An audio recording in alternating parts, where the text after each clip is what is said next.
हरे कृष्णा। आप सभी भक्तों का हार्दिक स्वागत है आज के श्री गौर कथा में। तो आज हम लोग चर्चा कर रहे हैं Shri Chaitanya Charitamrita Adi Lila chapter 5, the glories of lord Nityananda Balarama. और इसके श्लोक संख्या 18 पे वो चर्चा कर रहे थे। वैकुंठ धाम भगवान का जो परव्यों के नाम से विख्यात वैकुंठ धाम है, उसके कुछ गुणों का या लक्षण, कैरेक्टरिस्टिक्स का वर्णन कर रहे हैं। तो इसके हम लोग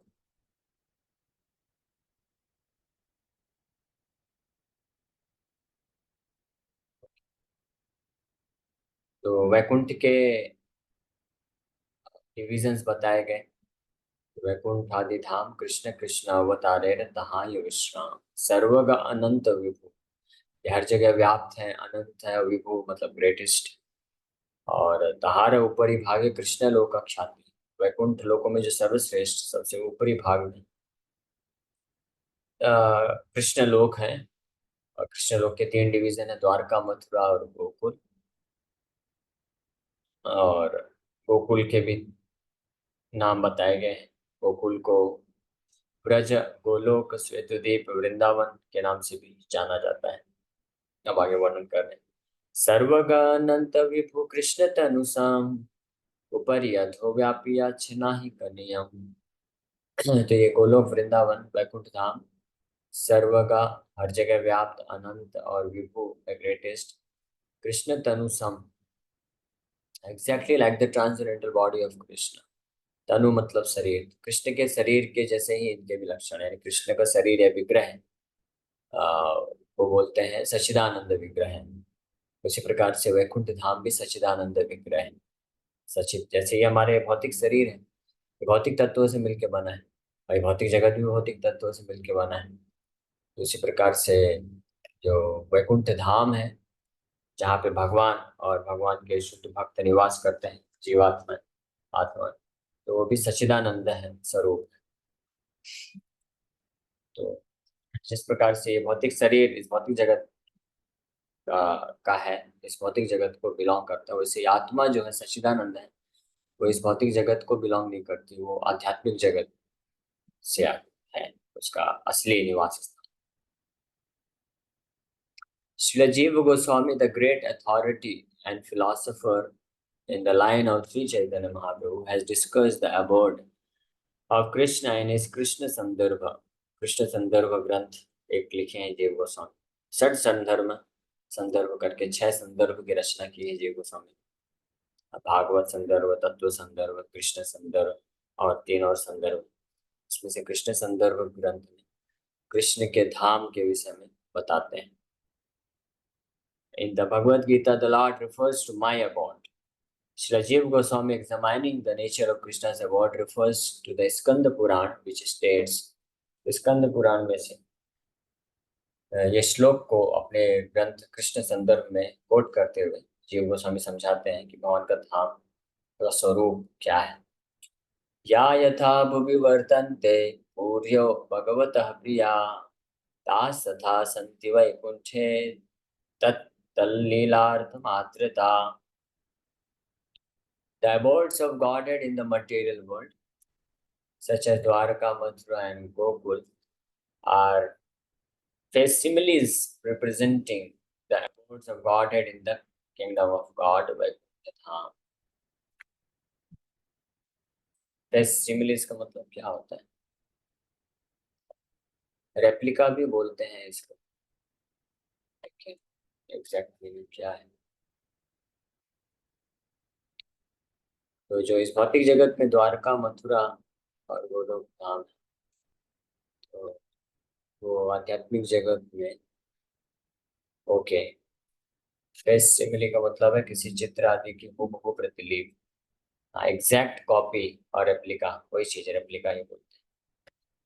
तो आध्यात्मिक जगत में जो द्वारका, मथुरा और गोकुल है, उस भौतिक जगत में भी जब ये प्रकट होता है तो उसका रेप्लिका है, यथारूप होता है। हालांकि जो भौतिक दृष्टि रखने वाले लोग हैं भौतिक चेतना में, उसको भौतिक रूप से ही देख पाते हैं, लेकिन जो आध्यात्मिक चेतना जिनकी होती है वो उसके आध्यात्मिक स्वरूप को समझ सकते हैं। The unlimited spiritual atmosphere of that Vaikuntha Dham is far above and beyond the material cosmos. This is confirmed in the Swayambhuva Tantra in a discussion between Lord Shiva and Parvati regarding the effect of chanting the mantra of 14 syllables. There it is stated. माता पार्वती और भगवान शिव के बीच में संवाद में स्वयंभुवा तंत्र नामक ग्रंथ ये वर्णन प्राप्त होता है। नाना कल्पलताकीर्णं वैकुंठं व्यापकं स्मरेत् अधा साम्यं गुणानां च प्रकृति सर्वकारणम्। While chanting the mantra, one should always remember the spiritual world, which is very extensive and full of desire trees that can yield anything one desires. Below that Vaikuntha region is the potential material energy, which causes the material manifestation. इस प्रकार से ये कृष्ण संदर्भ ग्रंथ में जीव गोस्वामी सब coat कर रहे हैं अलग अलग पुराणों से शास्त्रों से लेकर के वैकुंठ धाम के अस्तित्व के बारे में भी बताते हुए। तो जो स्कंद पुराण से जो पहले कोट किए हैं, या यथा भुवि वर्तन्ते पूर्यो भगवतः प्रिया दास तथा संति वैकुंठे तत्तल्लीलार्थ मात्रता। तो ऐसे मायावादी लोग या ब्रह्मवादी निराकारवादी जो होते हैं वो भगवान के वृंदावन धाम वैकुंठ धाम के सनातन अस्तित्व को स्वीकार नहीं करते हैं।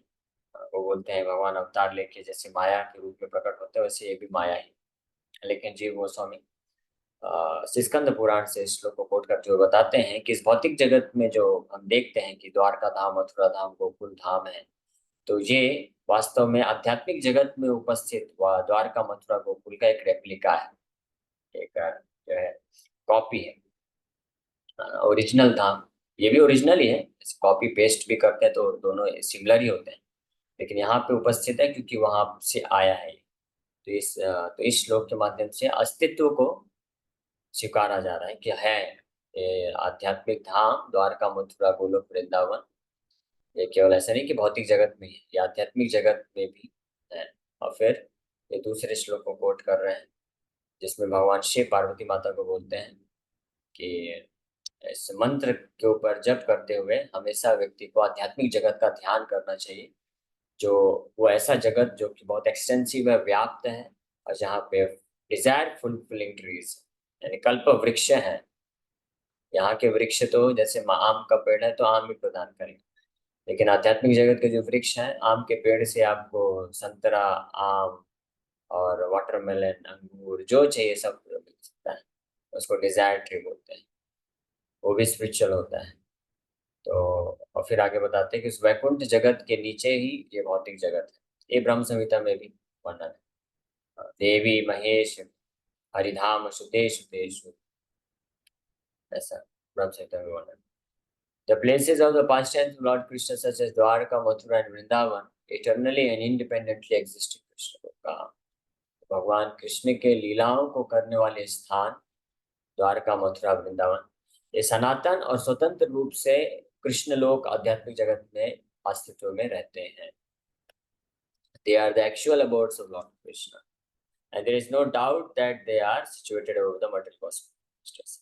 ये वास्तविक धाम है भगवान कृष्ण के, और ये भौतिक धाम से परे। गीता में भी भगवान इसके बारे में पुष्टि करते हैं। भगवान गीता में केवल थोड़ा सा हिंट देते हैं, बोलते हैं मेरा धाम तद धाम परमं मम न तद भास्यते सूर्यो न शशांको न पावकः यत् गत्वा न निवर्तन्ते तद धाम परमं मम। भगवान कृष्ण गीता के 15वें अध्याय में बोलते हैं कि न तद भास्यते सूर्य, जहाँ पे सूर्य की आवश्यकता नहीं है, सूर्य को रोशनी की आवश्यकता नहीं है, न शशांको न पावकः, ना ही वहाँ पे चंद्रमा की आवश्यकता है, ना अन्य नक्षत्र की आवश्यकता है। ऐसा जो तेजमय धाम मेरा है जहाँ पे जाने के बाद व्यक्ति को वापस नहीं आना पड़ता इस मध्य जगत। तो गीता में भी भगवान आध्यात्मिक जगत स्पिरिचुअल वर्ल्ड के अस्तित्व को स्वीकार करते हैं। इसलिए आध्यात्मिक जगत होता है, वैकुंठ जगत होता है, ये हर शास्त्रों में इसका प्रमाण मिलता है। यहाँ तक कि जो मायावादी और ब्रह्मवादी लोग होते हैं जो आध्यात्मिक जगत को स्वीकार नहीं करते, केवल ब्रह्म ज्योति स्वीकार करते हैं, तो वो लोग वेद और उपनिषद पढ़ते हैं, तो वेद और उपनिषद में भी इसका प्रमाण है। वैदिक मंत्र है एक, ओम तद्विष्णु परमं पदं सदा पश्यन्ति सूर्ययो दिवि चक्षुराततं जाग्रम स समिन्दते विष्णुर्यत् परमं पदम् विष्णुर्यत् पदम परमं पदम सुप्रीम पद। ओम तद्विष्णु परमं पदम सुप्रीम अबॉर्ड सदा पश्यन्ति सूर्य जिसके तरफ हमेशा सूर्य मतलब देवता या भक्त लोग, तो जिसके तरफ भक्त लोग हमेशा लक्ष्य बनाकर देखते हैं जिस धाम को प्राप्त करने के लिए, तो वो धाम है। तो वैदिक मंत्र में भी आध्यात्मिक जगत के अस्तित्व के बारे में स्वीकार किया गया है, उपनिषद में भी कई उपनिषद, इसलिए कोई इसमें संशय नहीं है। लेकिन जिनकी बुद्धि पूर्ण रूप से विकसित नहीं होती, तो वो लोग गीता भागवत हो या वैदिक मंत्र हो, पुराण हो, वो सब पढ़ने के बाद भी नहीं देख सकते हैं कि भगवान का धाम अस्तित्व में रहता है। क्योंकि भगवान के धाम को अगर स्वीकार करेंगे तो फिर भगवान के व्यक्तित्व को भी, स्वरूप को भी स्वीकार करना पड़ेगा, जो कि वो चाहते नहीं स्वीकार करना। इसलिए कविराज गोस्वामी तो पिछले अध्याय में साफ साफ बोलते हैं, ऐसे लोगों को उल्लू से कंपेयर करते हैं। उल्लू, तो उल्लू होता है वो कभी सूर्य के अस्तित्व को स्वीकार नहीं कर सकता है, कि सूर्य के सामने उसको लेके जाएंगे तो आंख बंद कर लेगा, वो झेल नहीं सकता है सूर्य की रोशनी को। उसी प्रकार से जो मायावादी हैं, भगवान के प्रति ईर्ष्या का भाव रखने के कारण वैदिक शास्त्रों के ऐसे श्लोक, ऐसे कथन जहाँ पे भगवान के दिव्य स्वरूप के रूपों का, गुणों का, लीलाओं का वर्णन है, भगवान के धाम का वर्णन है, वहां पे आके वो अपनी आंखें बंद कर लेते हैं या उसका गलत तरीके से व्याख्या करते हैं। लेकिन हमारे महान आचार्य जीव गोस्वामी स्पेशली कृष्ण मंदिर में आध्यात्मिक जगत का अलग अलग रेफरेंस देकर के वर्णन कर रहे हैं, ये अस्तित्व में होता है।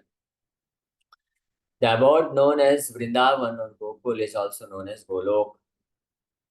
तो ये सब है, वृंदावन, गोकुल, गोलोक, शास्त्रों में ये सब भगवान के धाम का वर्णन किया गया है।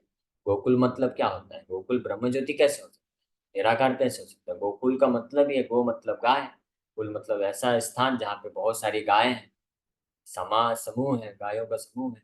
गोलोक ऐसा लोक जहाँ पे गाय है। वृंदावन मतलब वन मतलब फॉरेस्ट, वृंदा मतलब ग्रुप ऑफ फॉरेस्ट, बहुत सारे फॉरेस्ट है जहाँ पे, उसको वृंदावन बोलते हैं। तो ये तो बहुत आसान है, कोई भी समझ सकता है कि धाम है ये जस्ट निराकार ब्रह्म ज्योति बस नहीं है। निराकार ब्रह्म ज्योति एक आकाश की तरह है, उसको स्पिरिचुअल स्काई बोलते हैं।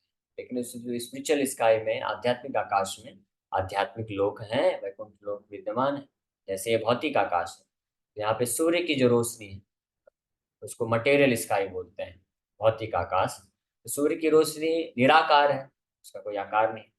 और भौतिक आकाश पूरे आकाश में व्याप्त है, लेकिन उस सूर्य की रोशनी में बहुत सारे ग्रह तैर रहे हैं, बहुत सारे ग्रह हैं अबोर्ड्स, पृथ्वी है, चंद्रमा है, सूर्य है और मार्स है, जुपिटर है, बहुत सारे ग्रह हैं। तो इसी प्रकार से इस भौतिक जगत के परे एक आध्यात्मिक आकाश, स्पिरिचुअल स्काई है, जहाँ पे ब्रह्म ज्योति पूरे स्पिरिचुअल स्काई में व्याप्त है। और उस ब्रह्म ज्योति में असंख्य वैकुंठ प्लैनेट जो है तैर रहे हैं, और भगवान उसको, उसके कंट्रोलर।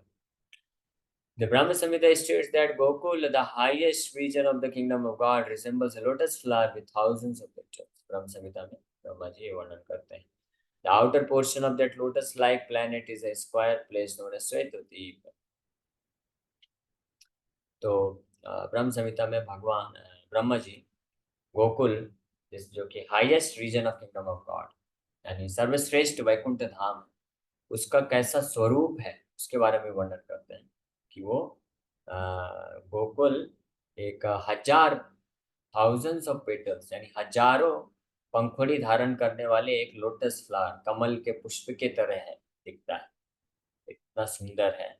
और उसके आउटर पोर्शन में, outer portion of that lotus-like planet is a square place known as Svetadweep. Svetadweep नाम का स्थान है। In the inner portion of Gokul, there is an elaborate arrangement for Sri Krishna's residence with his eternal associates such as Nanda and Yashoda.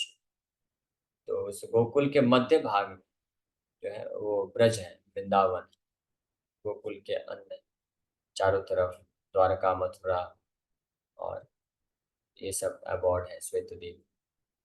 That transcendental abode exists by the energy of Sri Baladev. भगवान बलदेव की ही energy है, भगवान बलदेव ही अपना विस्तार इस वैकुंठ जगत में ऊपर कर, who is the original whole of Shesha और अनंत। The Tantra has also confirmed this description by stating that the abode of Sri Anantadev, a plenary portion of Baladev, is called the kingdom of God. तो तंत्र शास्त्र में भी ये वर्णन है कि भगवान अनंत देव का जो धाम है, जो कि भगवान बलराम के एक विस्तार है, वही किंगडम ऑफ गॉड है, वही Vaikuntha. Vrindavan Dham is the inner most abode with in the quadrangular realm of Svetadip, which lies outside of the boundary of Gokul Vrindavan. Vrindavan Dham सबसे इनर मोस्ट, सबसे बीच में सबसे महत्वपूर्ण स्थान है भगवान का Golok Vrindavan. According to Jiva Goswami, Vaikuntha is also called Brahmaloka. Vaikuntha को कई जगह पे शास्त्रों में ब्रह्मलोक के नाम से भी जाना जाता है। तो ये ब्रह्मलोक और इस भौतिक जगत में जो ब्रह्मा जी का अबोर्ड है ब्रह्मलोक, वो अलग है। The Narad Pancharatra, in a statement concerning the mystery of Vijaya, describes tat sarvopari goloke tadravlokopari swayam viharet paramanandi govindo atulanayaka. The predominator of the gopis, Govinda, the principal deity of Gokul, always enjoys himself in a place called Goloka, in the topmost part of the spiritual sky. tat sarvopari goloke, Narad पंचरात्र में भी ये वर्णन प्राप्त होता है कि गोलोक धाम में नित्य रूप से भगवान गोविंद वहां पे अपने लीलाओं को संपादित करते हैं। From the authoritative evidence cited by Jiva Goswami, we may conclude that Krishna Loka is the supreme planet in the spiritual sky. इस प्रकार से जीव गोस्वामी के कृष्ण संदर्भ ग्रंथ से कोट करते हुए ये निष्कर्ष निकलता है, और जीव गोस्वामी ने अपने मन से नहीं लिखा है, अपने ग्रंथों में वो अनेकों अनेकों शास्त्रों को पढ़ के और जो प्रमाणिक शास्त्र हैं, पुराण उपनिषद, ये सबसे कोट करते हुए प्रूफ करते हैं भगवान कृष्ण का जो लोक है वो आध्यात्मिक जगत में है, और कृष्ण लोक गोलोक वृंदावन तो सर्वश्रेष्ठ है वैकुंठ लोक, which is far beyond the material Cosmos, भौतिक जगत के से पूरी तरह परे है। ब्रह्म लोक यानी ब्रह्मा जी के भी धाम से ऊपर, ब्रह्मा जी के धाम के ऊपर महेश धाम, महेश धाम के ऊपर वैकुंठ धाम, वैकुंठ धाम में सर्वश्रेष्ठ है ये Golok Vrindavan. For the enjoyment of transcendental variety, the pastimes of Krishna there have three divisions. And these pastimes are performed in three abodes, Dwarka, Mathura, and Gokul. When Krishna descends to this universe, he enjoys the pastimes in places of the same name. These places on earth are not different from those original abodes, for they face similes of those original holy places in the transcendental world. They are as good as Sri Krishna himself and are equally worshipable. Lord Chaitanya declared that Lord Krishna, who presents himself as the son of the king of Raja, is worshipable, and that Vrindavan Dham is equally worshipable. इस प्रकार से अलग अलग प्रकार के रस को करने के लिए भगवान के ये तीन अलग अलग स्थान उपस्थित हैं आध्यात्मिक जगत में, द्वारका, मथुरा, गोकुल के नाम से। और जब भगवान कृष्ण अपने आध्यात्मिक जगत से इस भौतिक जगत में पृथ्वी में आते हैं, तो उन्हीं अपने धाम को साथ में लेके आते हैं, यानी वही धाम भी विस्तार करता है। इसलिए इस भौतिक जगत पृथ्वी में भी जो द्वारका, मथुरा, वृंदावन धाम है, वो जो ओरिजिनल आध्यात्मिक जगत में द्वारका, मथुरा और वृंदावन धाम है, उससे अभिन्न है, यानी दोनों सेम है, सेम कैटेगरी के, अंतर नहीं है, और दोनों ही जो है भगवान कृष्ण के ही शरीर के विस्तार है। इसलिए भगवान कृष्ण के समान ही पूजनीय है भगवान का धाम, भगवान कृष्ण का ही एक स्वरूप है। ब्रह्मांडे प्रकाश तार कृष्ण इच्छाय, एक ही स्वरूप तार नहीं दुई काय। That abode is manifested within the material world by the will of Lord Krishna. ब्रह्मांडे मतलब भौतिक जगत को ब्रह्मांड बोला जाता है, क्योंकि ब्रह्मा जी इसके इंचार्ज है, इसलिए उनके नाम पे ब्रह्मांड। तो भौतिक जगत ब्रह्मांड प्रकाश तार कृष्ण इच्छा है, कृष्ण की इच्छा से वही आध्यात्मिक जगत में परव्योम में जो भगवान कृष्ण का कृष्ण लोक है, धाम है, वो ब्रह्मांड में प्रकाशित होता है, मैनिफेस्ट होता है, प्रकट करता है भगवान कृष्ण की इच्छा से। एक ही स्वरूप तार नहीं दुई का, और दोनों का स्वरूप एक ही है, दो अलग अलग नहीं है। The above mentioned dhamas are movable by the omnipotent will of Lord Krishna. तो ये आध्यात्मिक जगत जो है मूवेबल है, तभी ये कॉन्शियस है, इनमें चेतना है, एक स्थान से दूसरे स्थान जा सकते हैं, अपने आप को एक्सपेंशन कर सकते हैं। When Sri Krishna appears on the face of the earth, he can also make his dhamas appear without changing their original structure. One should not discriminate between the dhamas on the earth and those in the spiritual sky, thinking those on earth to be material and the original abodes to be spiritual. All of them are spiritual. तो कोई अंतर नहीं देखना चाहिए। इस भौतिक जगत में भी जो भगवान का धाम है और स्पिरिचुअल वर्ल्ड में जो है, वो दोनों एक ही है। Only for us who cannot experience anything beyond matter in our present conditioned state do the dhamas and the Lord Himself in His archa form appear before us resembling matter to give us the facility to see spiritual spirit with material eyes. In the beginning, this may be difficult for a neophyte to understand, but in due course, when one is advanced in devotional service, it will be easier and he will appreciate the Lord's presence in these tangible forms. तो केवल और केवल हम बद्ध आत्माओं को जो भौतिक चेतना में है, उनके उद्धार के लिए भगवान स्वयं भी और भगवान का धाम भी भौतिक तरीके से प्रेजेंट होते हैं, प्रकट होते हैं हमारे सामने, ताकि हम उनका फायदा उठा करके सेवा अर्पण करके आध्यात्मिक जीवन में आगे बढ़ सकें। तो भगवान स्वयं भी अर्चा अर्चा विग्रह के रूप में डीटी फॉर्म में जो है हमारे सामने प्रस्तुत होते हैं, ताकि उनको देख सकते हैं, उनका सेवा कर सकते हैं, उनको भोग लगा सकते हैं। क्योंकि भगवान का आध्यात्मिक स्वरूप हम देख नहीं सकते हैं, परसीव भी नहीं कर सकते, इसलिए भगवान जो नियोफाइट है उनको ये मौका देते हैं। उसी प्रकार से धाम भी भौतिक रूप में प्रकट हुआ है ये कृपा करने के लिए। तो लेकिन जैसे जैसे कोई भक्त भक्ति में एडवांस करता है, प्रगति करता है, तो ये समझ सकता है और अप्रिशिएट कर सकता है भगवान के इस उपस्थिति को भौतिक रूप में, भौतिक तरीके से आध्यात्मिक रूप में ही भगवान उपस्थित है। इस प्रकार से ये धाम भगवान के, इसीलिए जो लोग जिनके हृदय में भक्ति नहीं है, भगवान के भक्त नहीं, तो वो वास्तव में भगवान का विग्रह है, उनके लिए भौतिक की तरह हो जाता है, और भगवान का धाम भी उसी तरह से भौतिक ही हो जाता है, उसका आध्यात्मिक लाभ नहीं उठा पाते। लेकिन जो उचित भाव से उचित चेतना से भगवान के विग्रह का सेवा करते हैं या धाम का सेवा करते हैं, धाम विजिट करते हैं, तो वो आध्यात्मिक स्तर पर उसका लाभ उठा सकते हैं। चिंतामणि भूमिकल्प वृक्षमय वन, चर्म चक्ष देखे तारे प्रपंचे रसम। तो Chintamani, the land there is touch stone Chintamani, and the forest abound with desire to materialize, see it as an ordinary place। तो भगवान का वृंदावन धाम जो इस भौतिक जगत में भी है, वो भी चिंतामणि है, चिंतामणि भूमि है, आध्यात्मिक है, और वहाँ के वृक्ष भी कल्प वृक्ष हैं। लेकिन चर्म चक्ष है, इन भौतिक चक्षुओं से जो साधारण लोग होते हैं उसको प्रपंच रसम, भौतिक सृष्टि के रूप में देखते हैं, वो इसके आध्यात्मिक